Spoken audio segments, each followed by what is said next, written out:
Hey there Cosmic Warriors, and welcome back to another video. So in today's video we are going to be taking a look at the power, control and rebirth of those of you who have Pluto within your 9th house, but also for those of you who have the sign of Scorpio ruling your 9th house within your natal birth chart.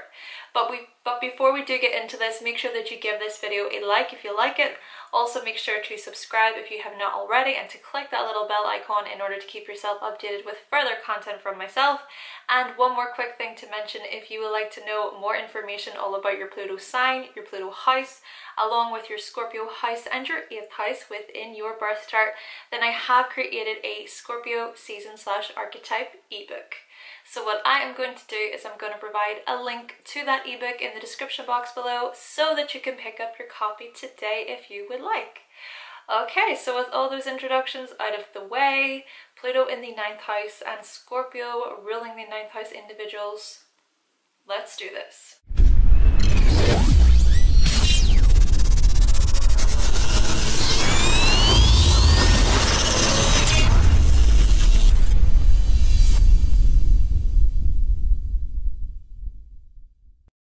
Okay, so if you have Pluto within your 9th house or Scorpio ruling your 9th house, then what this suggests is that your beliefs are very deep, profound and meaningful to you. In fact, it could be suggested that they are so meaningful that you're willing to die or go down in flames in order to fight for them or to defend them. And no matter who criticizes you or judges you for your very strong and your very powerful beliefs, you'll most likely stand up and demand that people understand where you're coming from. Essentially, you'll approach your belief system with a seriousness, with an intensity, and with a mighty resilience, where you become this unshakable, unstoppable force who refuses to let anybody mess you around or try to sway your deeply rooted opinions. So for example, maybe you are a religious person who has this placement or one of these placements, and so in this respect you're someone who devotes your life to God or to a higher power, and so in this respect you're willing to debate others who possess different religious beliefs in comparison to you. Could even very well be that you go pretty far with this, whereby which you may unconsciously try to convert others even. Or maybe you were raised in a particular culture that possessed very fixed, very strong beliefs, very stubborn beliefs, with little to no room for questioning or challenging the laws of the land, so to speak. Or maybe this culture within itself was actually extremely oppressed and controlled with a dogmatic message, but you were like, screw this, I can't take this anymore, resulting in you forging a new path and seeking after something greater that ran true for you. And if this was the case, perhaps many people turned their backs on you because they thought that you were actually turning your back on them, further leading to resentment and bitterness from both parties, also further implying you feeling like the black sheep. Heck, this could have even been a situation where your belief system was so well controlled and orchestrated that you were molded or shaped according to some sort of hidden agenda. Or maybe the message you broadcast is strongly dictated and strongly controlled by guides and saints and prophets or gurus pulling the strings, who want you to preach and share exactly what they want you to. And so in this way, perhaps there was a bit of emotional manipulation going on here. On the other hand though, maybe it's you that tries to dominate when broadcasting your message or your truth with the world. Like I was saying earlier, maybe you stand up against other people's truths with a mighty resilience and also with a mighty vengeance. And as you do so, you might sneakily try to tear other people down in the process, especially if you disagree, strongly disagree, with someone else's message or belief system.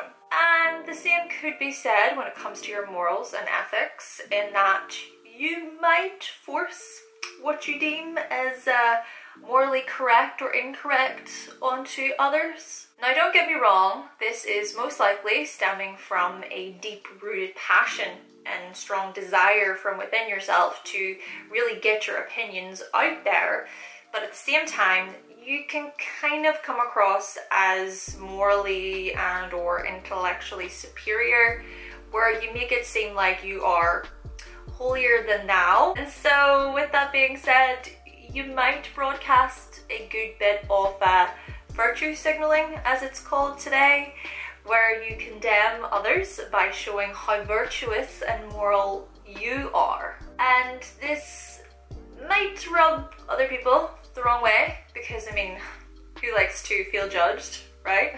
On the other hand, perhaps your morals or ethics, they transform substantially, resulting in your worldview or your belief system transforming as well. And so throughout your journey, maybe you get to a point where you think, you know what, there's actually so much more that I don't know, that I don't understand.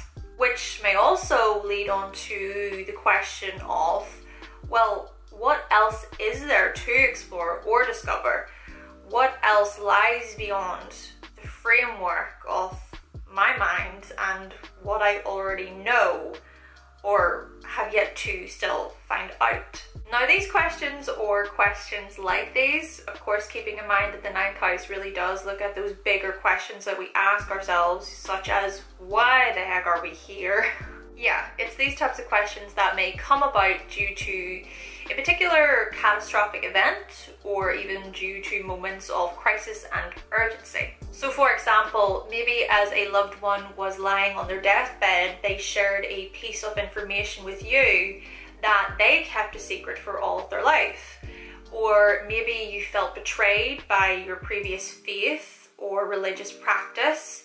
Or maybe as you traveled to a faraway land or faraway destination, you saw how corrupt that particular country or area was. Which, following on from this point, maybe through the likes of traveling, specifically long distance traveling, your morals and your ethics have changed drastically, because then you really do get a taste of other experiences that exist outside of your own experience. And quite possibly as you return home, then what you may do is you may incorporate these newfound morals and ethics into your life to the extreme.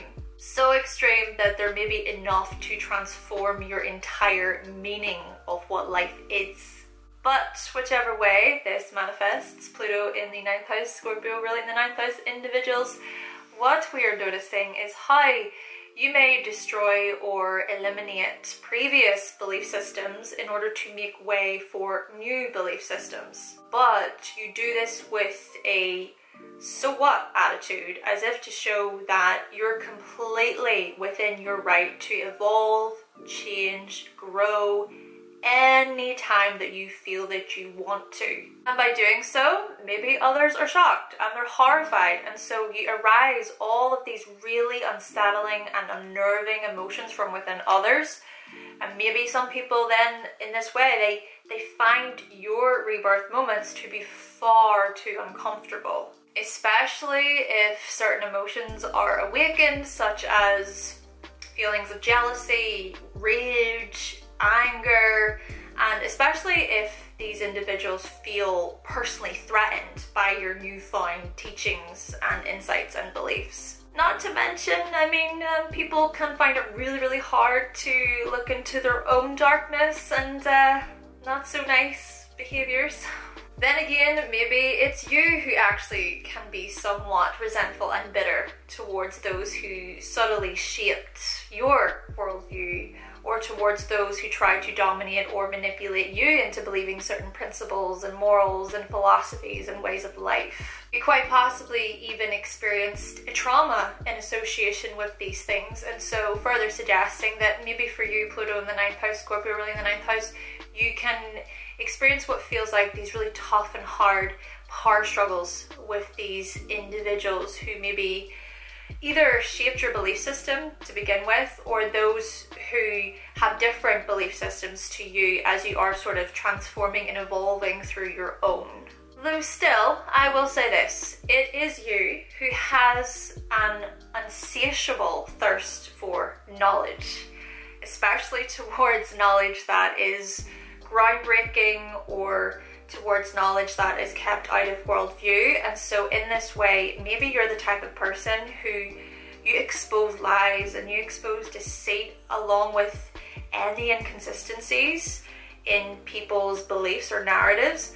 And so what you do is you sort of pierce through any BS and you get to the core, right to the core of these matters. So some examples of this could be you calling out members of the church or challenging a professor's teaching within a class.